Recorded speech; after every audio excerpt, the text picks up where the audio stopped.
Bonjour à tous. Bonjour à tous pour cette nouvelle saison des séminaires virtuels du GDRIA. Donc, aujourd'hui, on commence en fanfare. Donc, ce mois-ci, avec Andreas qui va nous présenter son travail. Donc, Sébastien Konechny va faire de l'animation scientifique. Donc, je lui laisserai parler un peu plus d'Andreas en détail. Donc je vous rappelle juste l'idée des séminaires qui sont, donc ça on va, ça on va l'enlever. Donc je vous rappelle juste l'idée de ces séminaires qui est de présenter des choses assez générales sur l'IA et des choses un peu plus spécifiques, donc accessibles à l'ensemble de la communauté sur divers thèmes. Le séminaire fonctionne toujours de la même manière, ça veut dire que pendant que Andreas va parler, on va couper le micro de tous les participants et vous pourrez poser vos questions oralement ensuite sans souci. Une fois le séminaire terminé, si vous avez des questions durant le séminaire, n'hésitez pas à les mettre dans le chat, voilà, pour des raisons d'enregistrement, simplement une facilité d'enregistrement. Et donc voilà. Donc merci d'être présent, merci Andy d'avoir accepté de faire ce séminaire de rentrée, et je pense que je peux passer donc la main à Sébastien pour qu'il présente Andy et plus en détail. Donc, merci. Bonjour à tous. Donc, on est très heureux pour ce premier séminaire de cette année d'accueillir Andreas Herzig, qui est directeur de recherche CNRS à l'IRIT à Toulouse, qui est ERAI Fellow également, et qui est un des spécialistes des logiques modales et des logiques épistémiques, entre autres beaucoup de choses. Et aujourd'hui, il va nous parler de comment réparer des bases de données en utilisant la logique. On est pressé d'entendre ce que tu as à nous dire. Donc, si tu peux partager ton écran, et puis on y va.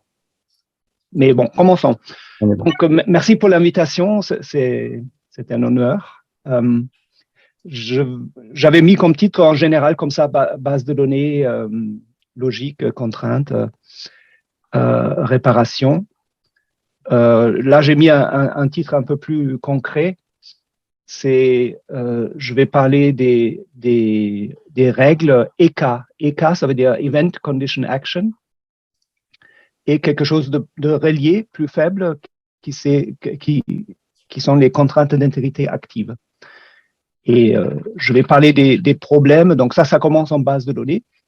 Et je vais aussi utiliser des choses qui viennent de la philo et de l'infothéorique. Donc, de l'infothéorique, c'est la logique dynamique, et de la philo, et après en KR, la révision des bases de connaissances. Donc, je vais me servir de ces outils techniques pour analyser ces règles ECA et ces contraintes d'intégrité active.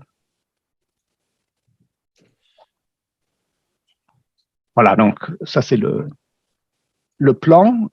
Commençons par la motivation. Donc, dans une base de données, il y a des contraintes d'intégrité, et idéalement, la base de données satisfait les contraintes d'intégrité, mais le monde tel qu'il est, il n'est pas toujours comme on a envie. Donc, souvent, la base de données viole les contraintes d'intégrité IC. Par exemple, si j'ai comme contrainte d'intégrité que personne ne peut être bachelor et married, donc marié et célibataire à la fois. Donc, bachelor and married X implies false. Et j'ai une base de données des zéros qui est consistant avec les contraintes. Donc, John est célibataire. Je rajoute que John est marié, et je passe à la base de données D en rouge qui viole les contraintes parce que John est à la fois bachelor et marié.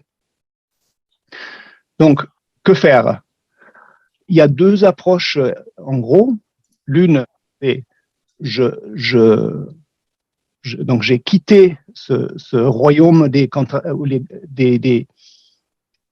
bases de données qui sont consistants avec les contraintes d'intégrité, et je suis parti de D0, je suis arrivé au D rouge, qui viole les contraintes d'intégrité en faisant un ajout, ou bien on peut forcer D à redevenir consistant, ou bien on vit avec cette inconsistance et donc on cherche à répondre quand même d'une manière consistante aux interrogations. Et typiquement, on va se référer, on va faire une espèce de réparation hypothétique. Donc, une réponse à une query, si elle est vraie dans toute réparation possible, alors on va dire ça c'est une réponse consistante qu'on adresse à une base de données qui viole les contraintes.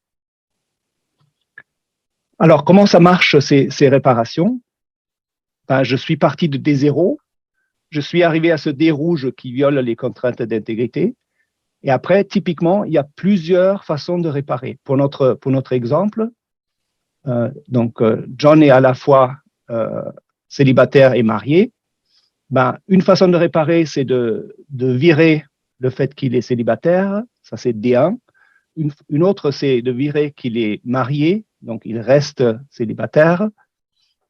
Et il y a une troisième façon d'arriver à une base consistante, c'est d'ajouter quelque chose comme quoi Charles est célibataire qui n'a rien à voir.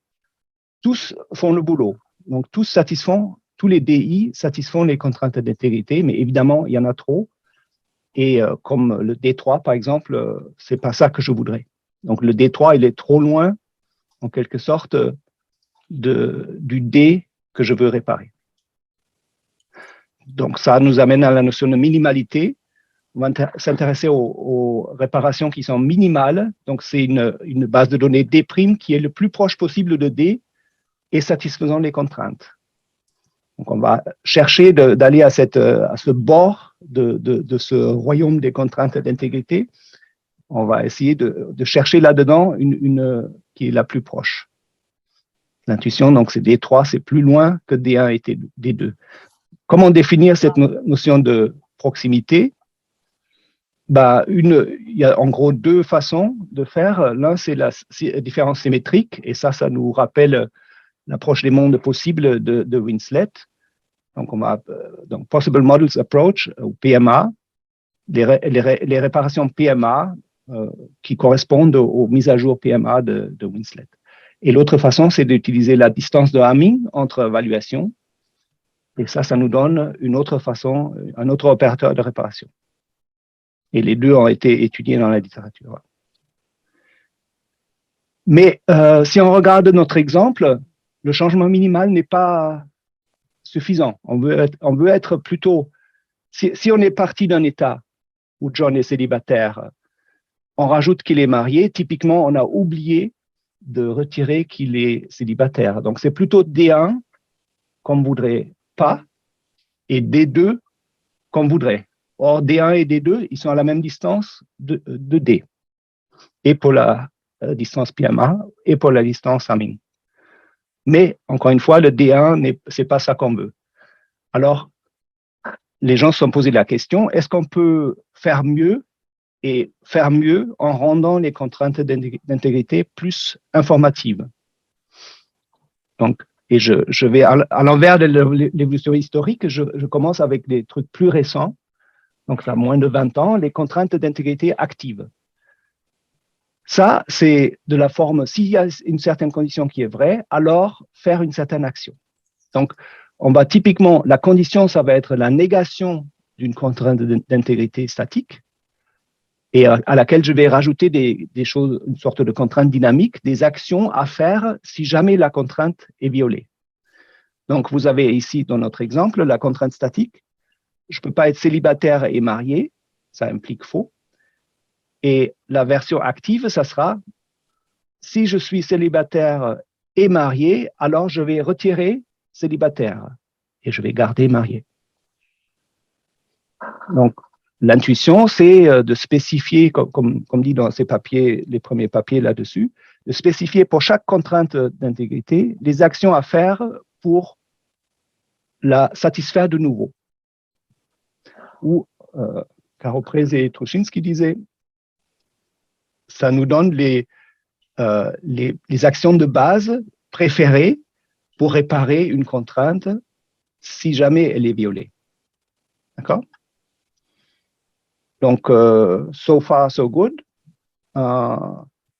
C'est censé nous aider à réparer les violations des contraintes.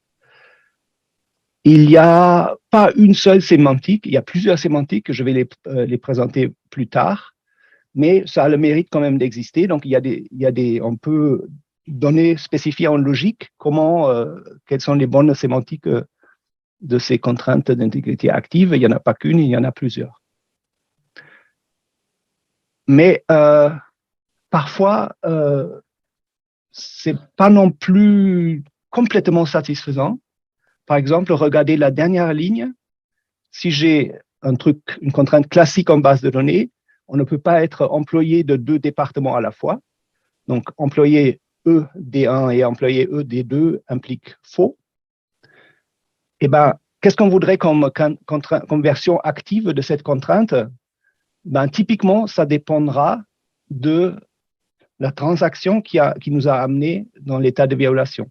Donc, si le dernier truc qu'on a fait, c'est de affecter E à D1, ben, c'est qu'il était peut-être probablement dans D2 avant et c'est ça qu'on voudrait enlever. Et inversement, si on l'a affecté à D2, on va enlever qu'il était dans D1. Et ça, c'est les ECA rules, les règles événements, conditions, actions qui font ce boulot-là. Donc, ils sont de la forme, ils sont la même forme. Si condition, alors on va déclencher une action, mais en plus conditionné par un événement. S'il y a un certain événement et une condition, qui est typiquement une violation de la contrainte d'intégrité, alors je vais déclencher une action. Et ça nous permet d'implémenter la priorité à l'input, à l'information la plus récente, chose qui est bien connue en révision, par exemple. Donc, on va maintenant formuler dans notre exemple, si la dernière action que j'ai faite, c'était de mettre l'employé E dans le département D1, et si la condition de violation est satisfaite, ça veut dire le E se trouve dans 2 départements, affecté à 2 départements, alors je vais l'enlever à D2, et inversement. OK? Donc, du coup, ce qu'on appelle une base de données active, c'est une base de données classique, plus un ensemble de contraintes d'intégrité informées sur la façon dont il faut réparer sous condition d'un événement. Donc, plus un ensemble de règles ECA. Et en BD, il y a une énorme littérature, il y a des livres là-dessus. En gros, il y a, du point de vue d'un logicien, il y a certains problèmes. Ces sémantiques sont essentiellement procédurales. Donc, qu'est-ce qu'ils font? Ils regardent, est-ce que l'état actuel de la base, est-ce qu'il y a un truc qui est violé, une contrainte statique qui est violée? Quelle est la écart-règle associée? Et en fonction de l'événement, je vais faire une action. Mais cette action peut déclencher de nouveau un événement. Donc, on n'a pas de garantie de terminaison si on applique naïvement ce chaînage des règles ECA. Et le deuxième problème, donc ça c'est une sémantique procédurale, mais qui a ses problèmes, et il n'y a essentiellement pas de sémantique déclarative. Et ça, comme dit Cruz-Philippe en 2016, ça le rend difficile de comprendre le comportement de plusieurs règles ECA qui interagissent. D'accord? Donc, tout ça, c'était l'introduction. Et voilà comment moi, je vais attaquer le problème. Donc, d'une part, je vais regarder les sémantiques avec les contraintes d'intégrité active, donc le cas le plus simple où je n'ai pas les événements déclencheurs. Et je vais les analyser à la lumière de ce qui a été fait en révision et en mise à jour. Donc, je vais regarder sous l'angle de postulat de rationalité.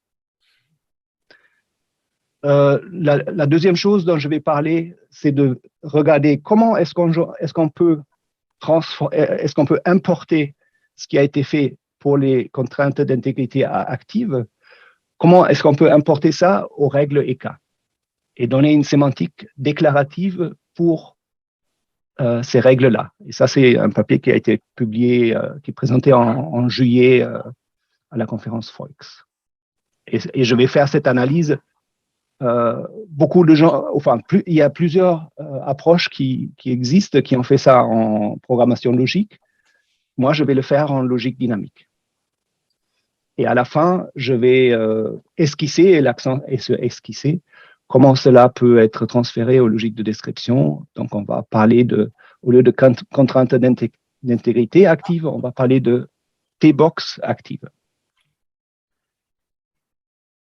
OK, donc la première partie, ça va parler de comment je peux formuler des postulats. Ça, apparemment, personne n'avait pensé à regarder les choses de ce côté-là. Donc, background, je vais faire abstraction du côté premier ordre. Donc, je vais supposer que tout est propositionnel, simplement parce que c'est à peu près orthogonal. Donc, je vais supposer que tout est grounded, je ne sais pas le dire en français, grounded. Et donc, j'ai un ensemble de variables propositionnelles, P, Q, etc. Donc, une base de données, c'est rien qu'un ensemble de variables propositionnelles, de D. Et ensuite, je vais parler de mise à jour d'une base de données par un ensemble de actions de mise à jour. Donc, ça va consister à faire moins P plus Q, donc enlever P, rajouter Q, etc. Donc, ça, c'est défini de la manière naturelle. J'enlève les moins et je rajoute les plus. Donc, je fais la base de données D mise à jour par un ensemble d'actions de mise à jour. A, c'est, vous comprenez ce que c'est. Et finalement, un ensemble de contraintes d'intégrité classiques, statiques, c'est simplement un ensemble de clauses en logique propositionnelle. D'accord? Donc, ça, c'est pour le background. Pour la syntaxe, donc, une règle R va consister en deux éléments. L'un, c'est une conjonction de littéraux. Donc, ça, c'est la négation d'une contrainte d'intégrité. Et le A, c'est les actions de mise à jour qui sont les options pour réparer étant donné la violation de la contrainte. Si la contrainte est violée, donc si la conjonction de littéraux est vraie, alors je peux faire ça ou ça ou ça. Donc, j'ai un ensemble d'options de réparation. Et chacun de ces actions doit rendre un littéral de la contrainte faux. D'accord? Donc, si j'ai plus A qui appartient à la partie action, ben, il faut que la contrainte contienne non-P. Donc, sinon, la réparation, elle ne va pas nous réparer la contrainte dont je parle. OK, avec ça, donc j'ai une base de données classique et un ensemble fini de contraintes d'intégrité actives. R1, R2, etc. jusqu'à Rn. Donc, pour notre exemple, j'ai la possibilité R1 de formuler mes contraintes actives qui est, si j'ai quelqu'un qui est célibataire et marié, je vais enlever qu'il est célibataire. Je peux enlever qu'il est célibataire. Et la R2, si j'ai quelqu'un qui est marié et célibataire, je suis plus libéral que dans le premier cas. Je peux enlever qu'il est marié, je peux enlever qu'il est célibataire. Okay? Deux possibilités différentes et ça n'amènera pas aux mêmes réparations. Donc, étant donné un ensemble de contraintes actives, je peux bien sûr retrouver mes contraintes statiques associées, les contraintes classiques. Ça va être la conjonction des négations de la partie condition.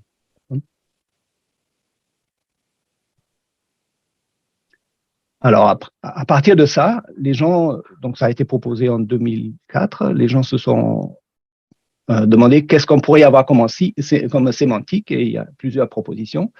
La première, ça ne tient pas compte de la partie action, donc ça c'est une notion classique de réparation tout court, d'ailleurs c'est un mot anglais, hein, j'ai bien vérifié, et c'est rien d'autre que les réparations PMA. Donc je prends la distance minimale en termes de, je change un nombre minimal de variables propositionnelles, et ça me donne des réparations possibles. Après, j'ai mis en bleu ceux dont je vais parler plus particulièrement, les founded repairs, les fondés, on pourrait dire, les justifiés et les bien fondés, et il y en a plusieurs autres. Nous-mêmes, on avait contribué avec Guillaume dans le passé là-dessus. Bon, donc il y en a au moins 5, mais il y en a encore quelques autres, et chacun vient en plusieurs versions.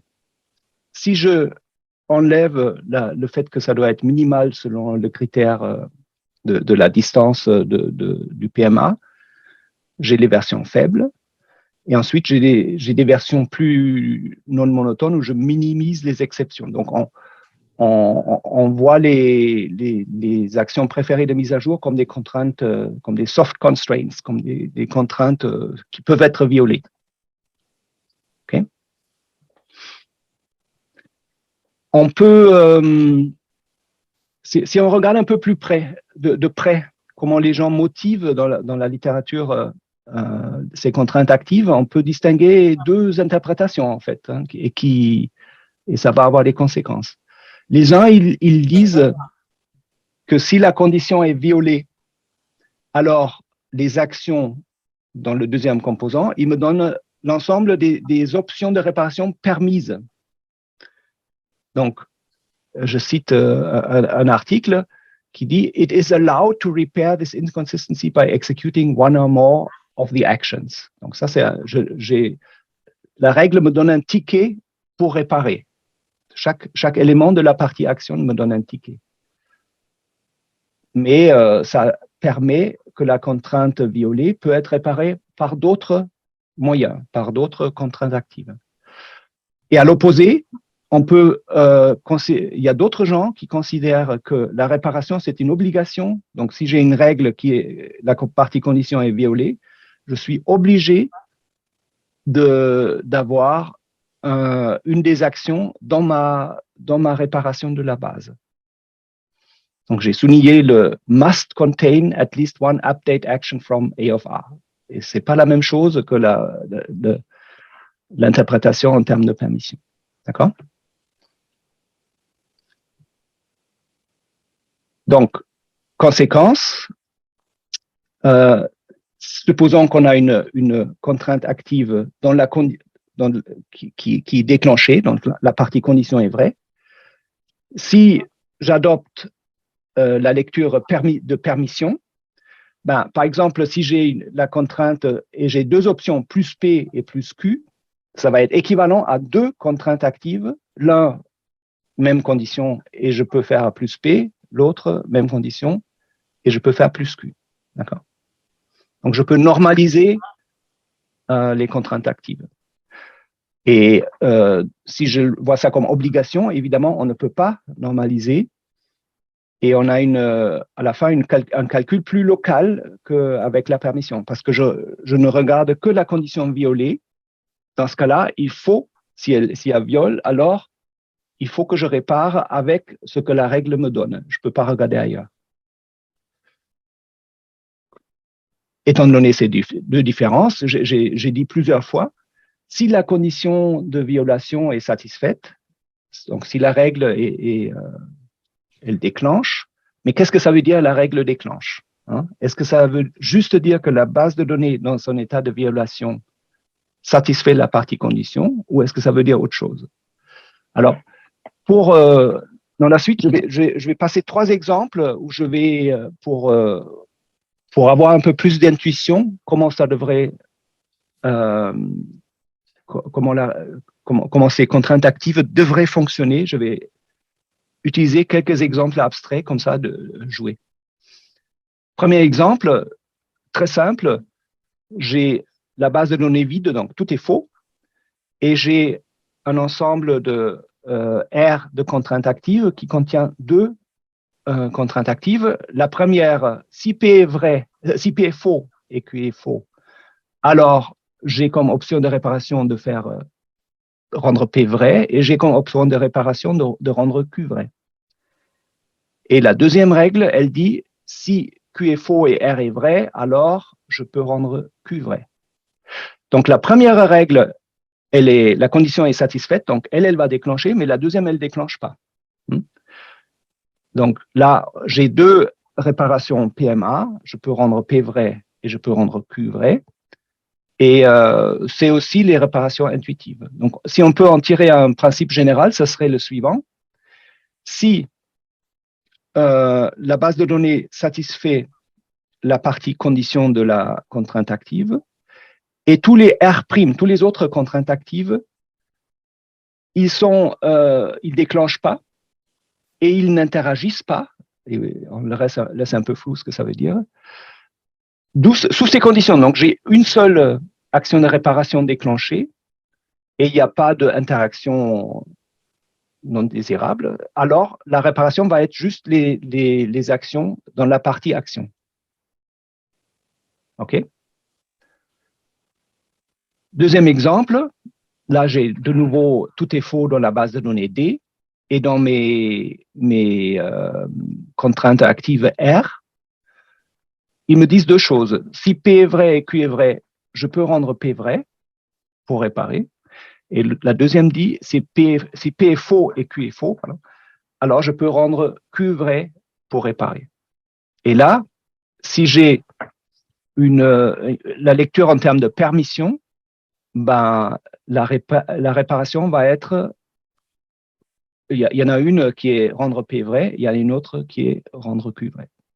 Par contre, si je lis ça comme des obligations, là, la première contrainte m'oblige de rendre P vrai, la deuxième contrainte m'oblige de rendre Q vrai. Donc la réparation va être plus P plus Q, et ça ne va pas être du coup une réparation PMA. Donc ça peut indiquer que la partie active des contraintes est mal designed, mal dessinée, mal conçue. Troisième exemple, j'ai une violation, mais j'ai de l'interaction. Comment ça marche? De nouveau, tout est faux. La première contrainte active me dit si P est faux, rend le vrai. La deuxième dit si P est vrai et Q est faux, alors rend Q vrai aussi. Là, intuitivement, la seule réparation, c'est rendre P vrai et rendre Q vrai, rendre les deux vrais. D'accord? Donc là, on a un exemple où on a une contrainte qui n'est pas violée. La deuxième contrainte, elle n'est pas déclenchée par la base de données, mais après la première mise à jour, elle est déclenchée. Donc la présence de plus P dans la réparation m'oblige d'avoir plus Q dans la réparation. Donc en général, et ça c'est un peu comme mon raisonnement non monotone, être membre d'un ensemble A d'actions de réparation, ça peut être un truc hypothétique, donc on n'a pas une définition constructive, ce qui nous amène à des problèmes de sécularité du support, qu'on va voir en bas. Ah oui, il y a encore un quatrième exemple. Et celui-là, il a trois contraintes, toujours tout est faux dans la base, et j'ai trois contraintes. La première, elle dit, si P est faux et Q est faux, rendre P vrai. La deuxième, elle dit, si P est faux et Q est vrai, rendre P vrai. Donc, pris ensemble, les deux premières disent, peu importe si Q est vrai ou non, si P est faux, il faut rendre vrai. Il faut le rendre vrai. La troisième, elle dit, dans ce cas-là, si P est rendu vrai et Q est faux, rendre Q vrai aussi. Donc ça, pour Karo-Prez et Trushinsky, c'est un exemple de circularité de support. Et selon eux, ça ne devrait pas avoir de réparation, cette configuration, donc base de données, règle active. Mais on peut argumenter que la réparation, ça devrait en effet être rendre P vrai et Q vrai. Pourquoi? Parce qu'on a un principe d'extensionnalité, qui est un truc fondamental en logique, qu'on peut appliquer aux deux premières contraintes. Regardez les deux premières contraintes de R. Ils nous disent, si P est faux, peu importe si Q est vrai ou faux, rendre P vrai. D'accord? Donc, on a la partie la partie statique non-P et non-Q ou non-P et Q, c'est équivalent à P. Et la partie dynamique, c'est toujours la même. Je dois rendre P vrai. Donc, on peut argumenter que les deux premières contraintes devraient naturellement être équivalentes à la contrainte tout en bas de la page. Si P est faux, le rendre vrai. D'accord? Peu importe l'état de Q. On a un principe d'extensionnalité qui est en contradiction avec cette idée de sécularité de support que Karo Prez et Trushinsky essayent d'avancer avec cet exemple. Et ça va être important pour nos postulats, bien sûr. Donc, si on fait un petit bilan de nos 4 exemples, les intuitions que ça nous a données, premièrement, on a une lecture en termes de permission pour les contraintes actives. Elle donne un ticket pour réparer. Et l'autre, c'est l'obligation de réparer avec ce moyen-là. Donc, l'obligation est plus locale. Probablement, ça devrait amener à des sémantiques plus simples. Mais ça amène souvent à des réparations qui ne sont pas minimales. Donc, ça peut être lié à des problèmes de conception. Et le deuxième message, c'est on a trouvé un principe d'extensionnalité qui est important et qu'on retrouve dans les postulats de révision et mise à jour auxquels je vais passer maintenant. Donc, je vous rappelle les postulats pour la mise à jour. Il y en a 8. Donc, on n'a pas qu'une base de données, on a une formule propositionnelle, donc c'est plus général, phi, et on met à jour une formule propositionnelle par une autre formule propositionnelle. Donc, phi diamant psi, c'est phi mise à jour par psi, c'est la mise à jour de phi par psi. Je vais lire que les 4 premières. Donc, le premier postulat dit, si je mets phi à jour par psi, alors psi. Donc, ça, c'est le succès de la mise à jour. Après avoir mis à jour par psi, psi va être vrai. Deuxième postulat, si psi est déjà impliqué par phi, alors la mise à jour par psi ne fait rien. Elle est équivalente à phi. OK? Le troisième postulat, il dit essentiellement que si après la mise à jour, je suis tombé sur quelque chose qui est inconsistant, ben, c'est que j'étais parti avec quelque chose d'inconsistant ou mon input était inconsistant. Et le dernier dont je vais parler, le quatrième, c'est pour ça qu'il est en bleu, c'est l'extensionnalité. Si phi 1 est équivalent à phi 2 et psi 1 est équivalent à psi 2, alors la mise à jour phi 1 mise à jour par psi 1 et la mise à jour phi 2 mise à jour par psi 2 doivent être logiquement équivalentes. Donc ça, c'est un principe assez fondamental en logique. Des choses logiquement équivalentes, ben, l'opérateur de mise à jour ne doit pas faire de différence entre ces choses-là. D'accord? Et voici une reformulation assez simple, hein, c'est pas très, très difficile à faire de ces postulats pour la mise à jour en termes de réparation de base de données. Donc, le R, c'est un ensemble de contraintes actives. IC de R, c'est les contraintes statiques associées. Donc, je regarde que la partie condition et je prends la négation. Et rep DR, ça, c'est l'ensemble des réparations possibles de la base de données via l'ensemble des contraintes actives R. Donc, regardez R1, le postulat pour la réparation des bases de données numéro 1. Il nous dit que, donc c'est le succès, donc pour toute réparation A qui appartient à mon ensemble de réparations possibles, ben, si je mets à jour la base de données par A, les contraintes vont être satisfaites. Donc la réparation réussit. C'est ça que dit le premier postulat.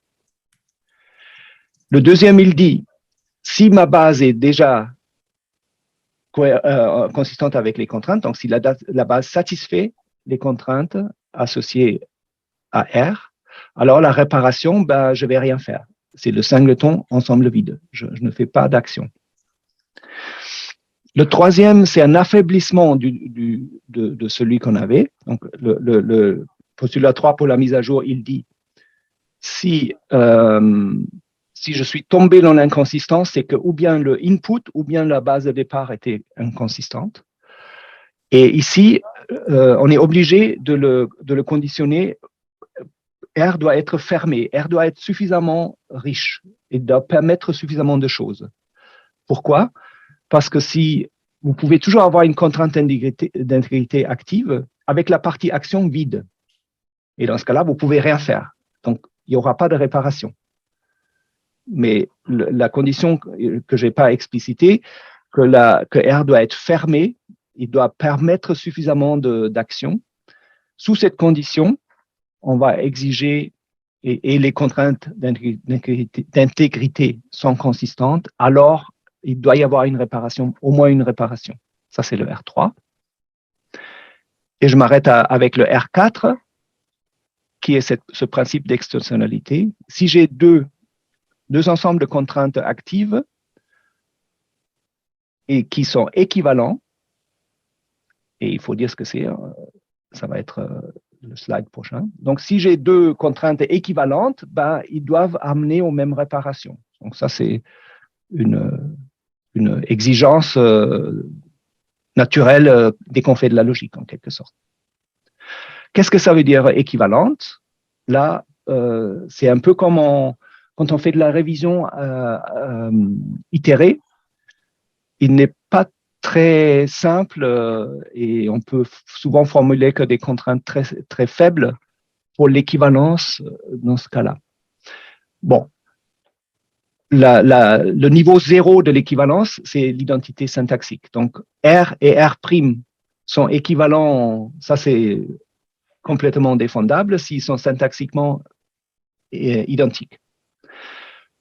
La deuxième notion, et c'est celle que j'ai motivée, deux ensembles de règles de contraintes actives sont équivalents au niveau 1 si leur partie statique est équivalente. Donc, les contraintes statiques, les contraintes classiques associées, c'est équivalent. Et tous les réparations que je fais, c'est la même. Donc, regardez l'exemple en dessous. À gauche, j'ai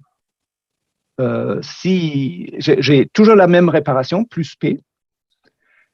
Et les contraintes, c'est non P et non Q, et non P et Q. Donc, ça, c'est équivalent à l'ensemble des contraintes où j'ai non P et je rends P vrai. C'est ce que j'ai déjà tout à l'heure, j'ai essayé de motiver ça. Peu importe la valeur de Q, les deux règles à gauche me disent de mettre P vrai.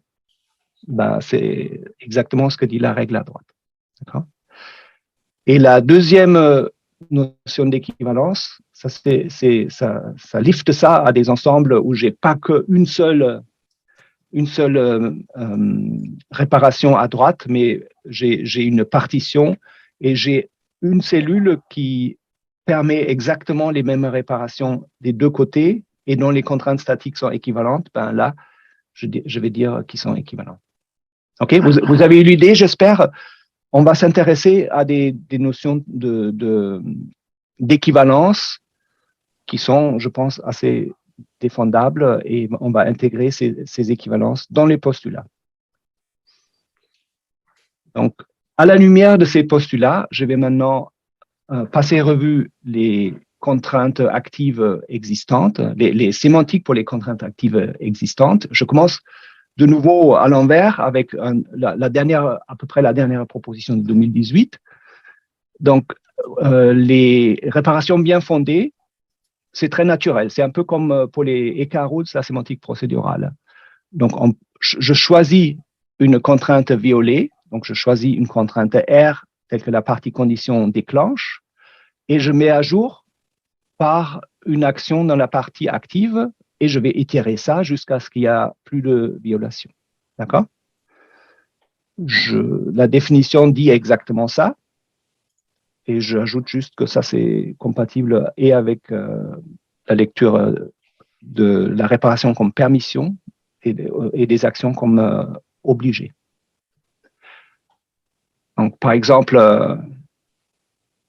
si j'ai toujours mon exemple d'employé, on ne peut pas être dans deux départements à la fois. Ça, c'est ma première contrainte. Et la deuxième, elle dit, si un employé, est un manager d'un projet qui est fait par un département, donc est manager de P, et P est un projet du département D1, et le manager n'est pas employé du département, alors il faut le rendre employé du département. D'accord?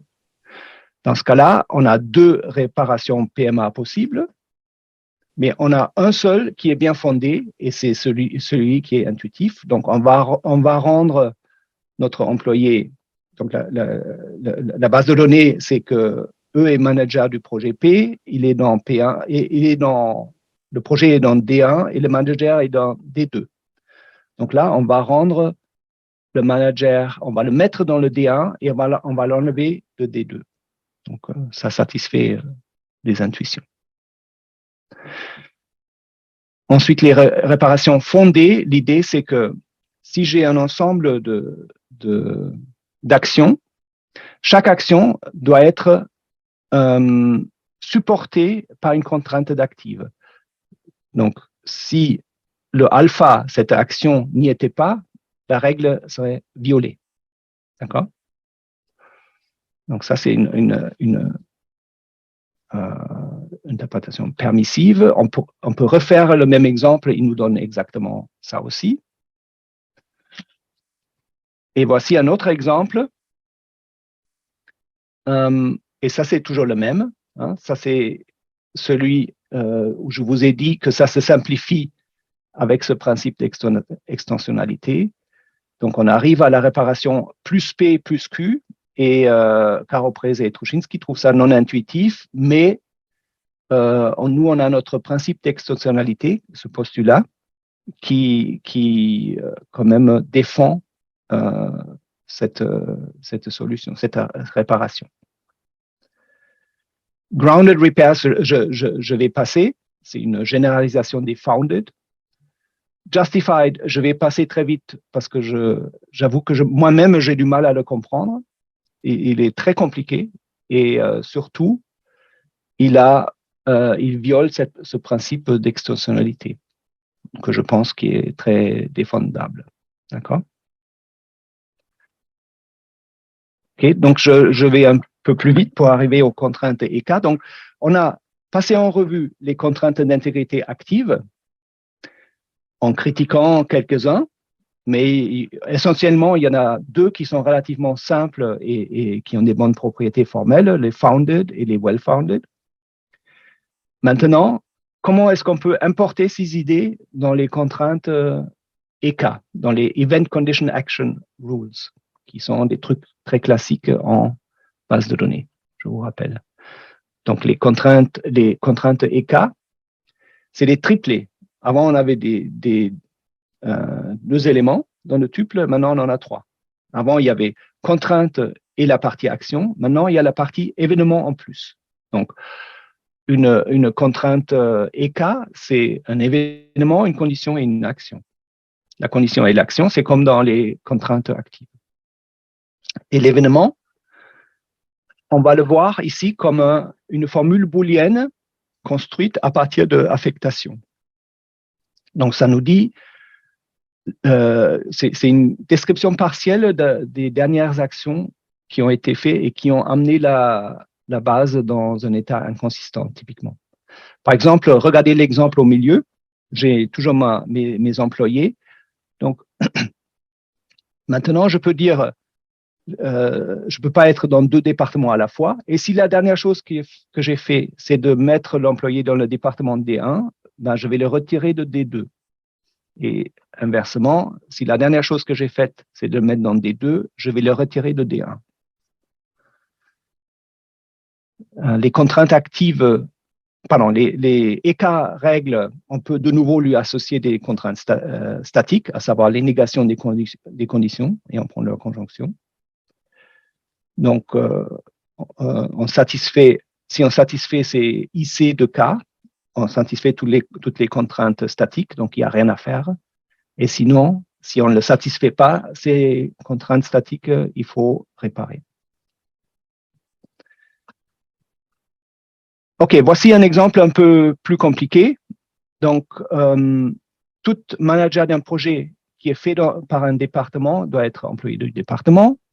Si E est devenu manager du projet ou si il a juste été transféré au département D1, alors, ou le projet a juste été affecté à D1. Dans ce cas-là, l'employé devrait devenir membre de D1.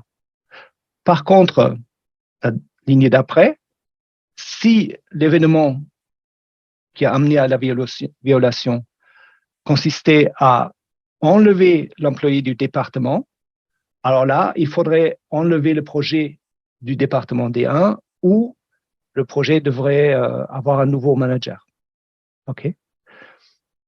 Donc, ça, c'est les deux boulettes. Vous avez la même chose qui est représentée par deux règles EK en bas. OK? Donc, donc ça c'est assez naturel d'exprimer les choses comme ça. Donc, vous voyez bien la richesse supplémentaire qu'on a par le fait qu'on a des événements. Après, plus de richesse veut dire plus de problèmes en quelque sorte. Donc, il y a quelques tentatives, mais pas beaucoup. On a essentiellement la sémantique procédurale avec des problèmes de terminaison qui viennent avec. En termes de sémantique déclarative, il y a quelques tentatives en programmation logique et en calcul des situations. Mais par contre, apparemment, personne n'avait essayé de regarder si on peut importer des sémantiques pour les contraintes d'active et les généraliser à ces règles à 3 arguments qui sont les règles EK. Et dans un des articles, ils disent juste les formalismes pour les contraintes actives, on peut pas, ça nous permet pas de spécifier des événements déclencheurs.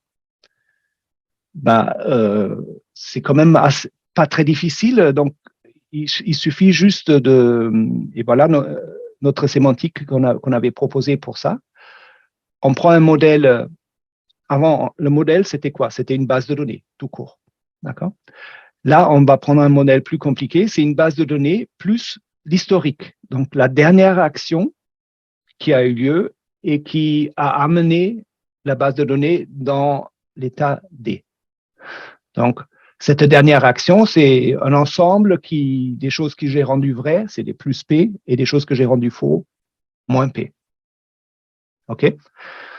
Et bien sûr, si la dernière action, c'était plus P, P doit être dans la base. Et si c'était moins P, P ne doit pas être dans la base. Okay. La sémantique, c'est, si j'ai un P que j'évalue, P, je regarde dans la base. Et si j'évalue un plus P, donc plus P vient d'être fait, je regarde dans l'historique. Et la même chose pour le moins P. Et à partir de là, maintenant, étant donné cette sémantique, on peut importer les sémantiques fondées et les sémantiques la sémantique fondée et la sémantique bien fondée. Donc, première définition. Je vais utiliser la notion donc j'ai une histoire et je vais mettre à jour cette histoire par un ensemble d'actions. Donc, je vais mettre à jour en gardant tout ce qui est consistant. Donc, ça va être utilisé dans la définition. Qu'est-ce qu'elle dit, la définition? Elle dit qu'une réparation, donc un ensemble de plus P moins P, pour une base de données avec une historique, par rapport à un ensemble K de EK rules, elle est fondée si pour chaque action que je fais, il y a une règle telle que alpha appartient à la partie active, donc l'action et j'ai un ticket pour faire l'action. Deuxième condition, si je mets à jour la base par moins d'actions, donc je mets à jour par A, mais j'enlève le alpha, là, je satisfais la condition C qui va déclencher ma règle EK. Et la troisième condition, si l'historique, je le mets à jour par moins de choses, donc A moins alpha, alors je vais avoir mon événement déclencheur E de kappa. OK, donc c'est comme pour les Founded Active Integrity Constraints. Chaque action de réparation doit être fondée sur une règle. OK. Je vois que j'ai pas énormément de temps. Donc, l'exemple marche comme il faut. Et on peut aussi transférer donc les AIC well-founded, bien fondés, on peut les transférer aux règles EK à ce contexte plus compliqué avec les événements. Donc, la définition, elle dit, j'ai une réparation bien fondée, ça veut dire je peux mettre les actions de réparation dans un certain ordre, de sorte à ce que l'application à la base d'origine, dans l'ordre, chacun déclenche la prochaine règle et à la fin, j'arrive dans un ensemble ordonné, m'amène dans un état où je satisfais les contraintes statiques. Et tout ça, on peut l'attraper en logique dynamique. Donc, j'espère que vous avez eu l'idée qu'on peut généraliser ces choses qui sont faites pour deux arguments. Donc, les contraintes AIC, Active Integrity Constraint, on peut les généraliser dans les deux cas. Et disons, mon truc préféré quand je fais de la recherche, c'est de faire de la logique et faire de la logique dynamique. Donc, je n'ai pas pu m'empêcher de définir tout ça en logique dynamique. Mais étant donné le temps, et de toute façon, je ne l'avais pas prévu, je vais vous l'épargner. Il s'agit juste de prendre ces règles EK et les associer à des programmes dans la logique dynamique. Et une fois qu'on a fait ça, on peut, donc, il faut définir la logique dynamique avec, dans ce cas-là, du passé, puisqu'on va se référer à la dernière transaction qui nous a mis dans un état de violation. Et regardez ce théorème juste sur cette page. On peut caractériser dans la logique dynamique le fait qu'un ensemble d'affectations est une réparation well-founded par le fait qu'un programme de la logique dynamique est exécutable ou non. Voilà. Donc, et ça c'est un exemple, mais après il y a d'autres exemples qu'on peut tous exprimer dans cette logique dynamique. Et ainsi, on peut, en quelque sorte, raisonner à l'intérieur de la logique sur les contraintes actives et sur les règles EK. Et je vais utiliser le petit reste de mon temps pour parler des contraintes d'intégrité. Comment aller des contraintes d'intégrité actives? Est-ce qu'on peut importer cette idée aux logiques de description? Est-ce qu'on peut avoir des T-box actives? Donc, évidemment, en logique de description, on a aussi le problème des bases de connaissances inconsistantes et bon, plusieurs, je cite que très peu là, mais on peut enlever des axiomes de la T-box, on peut les affaiblir. Il y a plusieurs méthodes comme ça, pinpointing, justification, hitting set, etc. Mais personne n'a encore essayé d'importer cette idée de contrainte active. Donc, si on prend un exemple, on a une T-box Un père, c'est quelqu'un qui est mâle et qui est parent. Only child, donc enfant unique.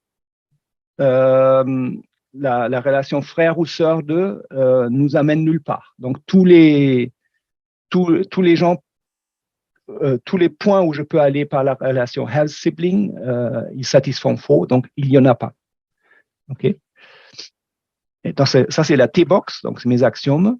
Et la A-box, c'est j'ai un certain John qui se trouve mâle, père, et qui n'est pas parent.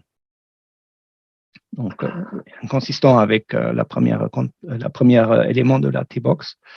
Et Marie, c'est enfant unique et qui a un frère ou une sœur, John. Donc, cette T-box, on peut assez naturellement l'étendre de la même manière qu'on a fait avec les contraintes actives qui étendent les contraintes classiques. Donc, un père, c'est un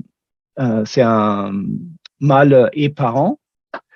Ben, si jamais ça s'est violé, j'ai quelqu'un dont j'ai déclaré qu'il est père, je peux, par exemple, et ça c'est qu'une possibilité, rajouter qu'il est mâle et rajouter qu'il est parent.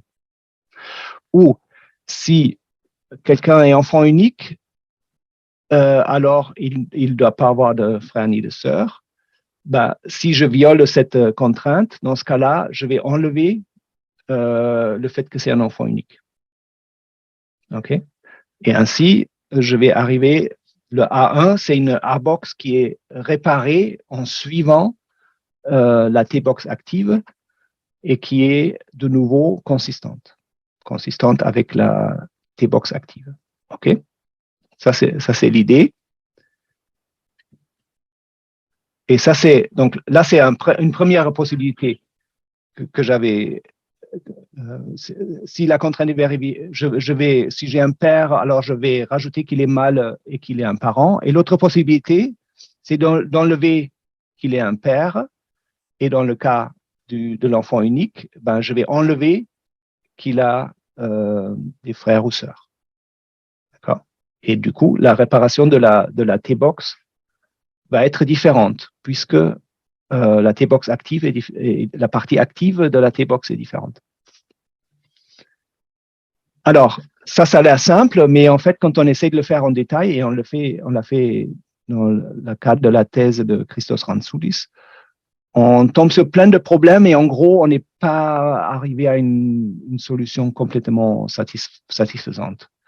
Pourquoi? Parce que les A-box, ils ont des constructeurs de concepts et des concepts complexes. Donc, ça rend, on n'a pas, c'est pas comme dans les bases de données, il suffit de faire plus P et moins P. Donc, ça devient plus difficile.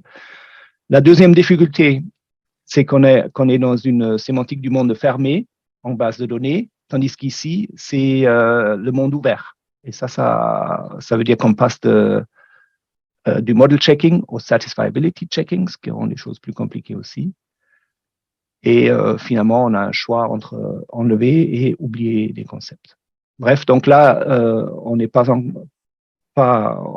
je le présente pas plus en détail parce que bon, je pense que c'est pas le dernier mot et il n'y a pas encore de bonnes solutions. Mais je continue à trouver l'idée d'importer cette idée de contrainte active, de l'importer en logique de description. Potentiellement, elle devrait être intéressante. Et donc, je conclus. J'espère que je suis à peu près dans le temps. Qu'est-ce que j'ai fait? J'ai passé revue ces définitions de contraintes d'intégrité active et j'ai regardé quelles sont les intuitions derrière ça. Il y avait vous vous rappelez, on pouvait les lire comme permission de réparer ou comme obligation de réparer via cette action. J'ai proposé des postulats de rationalité. Donc ça, c'est un travail qui n'est pas vraiment fini. Il n'y a pas d'article qui irait avec, mais bon, ça se formule relativement bien et c'est pour tous ceux qui ont regardé les postulats pour révision et mise à jour, ça devrait leur parler. Et finalement, une des opérations une des sémantiques pour les contraintes actives ne va pas par rapport à un principe que je pense devrait être consensuel de extensionnalité et avec une notion assez naturel d'équivalence de contraintes, de deux ensembles de contraintes actives. Ensuite, j'ai proposé une généralisation de deux des sémantiques des contraintes actives à des règles Event Condition Action, qui sont un truc classique en base de données et pour lequel, il n'y a pas vraiment il y a quelques propositions de sémantique déclarative, mais bon, il n'y en a pas beaucoup. Et ça en propose une pour les founded et well-founded semantics. Et finalement, j'ai juste esquissé comment on pourrait transférer ça potentiellement aux logiques de description. Et j'ai passé un peu sous le tapis le fait qu'on peut analyser tout ça en logique dynamique. Je rajoute juste que pourquoi ça marche bien en logique dynamique, parce que l'étoile de Kleene dans la logique dynamique, l'itération finie de programme, ça permet bien de parler seulement des exécutions qui terminent. Et ça, c'était un problème des sémantiques procédurales. Et finalement, pourquoi faire ça en logique dynamique? On fait les choses dans la logique même. Hein? Au lieu de le faire dans la métalangage, on a des problèmes de raisonnement dans la logique même. Voilà. Merci, j'espère que c'était pas trop, que c'était à peu près compréhensible. Merci beaucoup, Andy, pour cet exposé passionnant. On va passer à la séance de questions.